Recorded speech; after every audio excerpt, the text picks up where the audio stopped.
សូមជូនរឿងក្មេងប្រុសនិងសត្វប្រៃព្រឹកមួយនៅក្នុងភូមិតូចមួយក្មេងប្រុសសុខាកំពុងរីករាយនឹងមើលសួនវាលស្រែនឹងផ្ទះតូចគាត់មើលឃើញព្រៃមួយភ្លឺនៅចម្ងាយហើយចង់ទៅស្វែងរកអ្វីដែលមានក្នុងនោះក៏ហើយស្រាប់តែគាត់ដើរចូលក្នុងព្រៃដោយចាប់ផ្ដើមការផ្សំប្រេងថ្មីភ្លើងមីសមួយឈរលើគូដែនដូចជាភ្លើងណែនាំគឺជាលំនាំមិត្តភ្លើងអស្ចារ្យជាមួយរំពេចក្រោយមក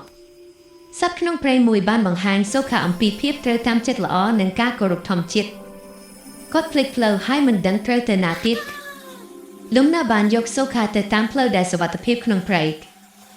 ចុងក្រោយគាត់ឃើញផ្ទះរបស់ខ្លួនហើយសូមទទួលដោយអ្នកចាស់នៅភូមិសុខា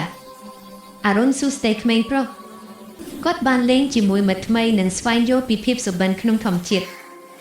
ពីពេលនេះសុខាបានរៀនថាការគោរពធម្មជាតិនិងគោរពអ្នកផ្សេងគឺនាំឲ្យមានការណែនាំនិងសុវត្ថិភាព